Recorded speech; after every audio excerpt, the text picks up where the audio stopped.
Madam இந்த இட்லியும் தோசை மாவுலாம் ஃப்ரிட்ஜில் அரைச்சி வச்சு ஒரு வாரமாக சாப்பிட்றோமே, அது கரெக்டா இல்லை அப்படி சாப்பிட்றதா ஏதாவது பிரச்சனை வருமா? கண்டிப்பாக பிரச்சனை வரும். ரொம்ப புளிச்ச மாவும் சரிங்க, ஃப்ரிட்ஜில் ரொம்ப நாள் வச்ச மாவும் சரி, நம்ம சாப்பிட்டோன்னு வச்சுக்கோங்களேன், செரிமானம் சீக்கிரமே ஆகாது, ஜீரண கோளாறு ஏற்படுத்தும். இதில் சிம்டம்ஸ் எப்படி இருக்குன்னு பார்த்தீங்கன்னா, ரீகர்ஜிடேஷன் இருக்கும், ஹைப்பர் அசிடிட்டி இருக்கும், வயிறு உப்புசம் இருக்கும், ஒரு ப்ளோட்டிங் மாதிரி இருக்கும், சாப்பிட்டு வயிறு ஒரு மாதிரி திம்முன்னு இருக்கிற மாதிரி உங்களுக்கு ஒரு ஃபீல் இருக்குங்க. ஃப்ரிட்ஜுன்னு நம்ம வீட்டுக்குள்ளே எப்போ வந்ததோ அப்பயே பிரச்சனையும் ஸ்டார்ட் ஆயிடுச்சுங்க. ஒரு முன்னாடியெல்லாம் நான்லாம் சின்ன வயசாக இருக்கும்போது பார்த்தீங்கன்னா, ஒரு பண்டிகை காலத்துலையும் இல்லை விருந்தாளிங்க வர்ற நேரத்தில் மட்டும்தான் இட்லி மாவு, தோசை மாவு.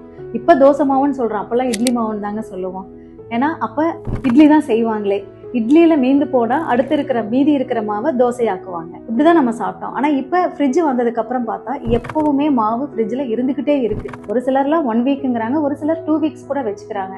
இது நம்ம சின்னதாக நம்ம எடுத்துக்கவே கூடாது. இது பெரிய பிரச்சனைக்கும் இந்த சாதாரண உணவு பழக்கம் தான் நமக்கு பெரிய பிரச்சனையை கொடுக்குதுங்க. அப்படி நம்ம இட்லி தோசை சாப்பிடணும்னு ஆசையாக இருக்கீங்கன்னா, நீங்கள் அரைச்சி உடனுக்குடனே சாப்பிட்டுட்டு நீங்கள் முடிச்சிருங்க.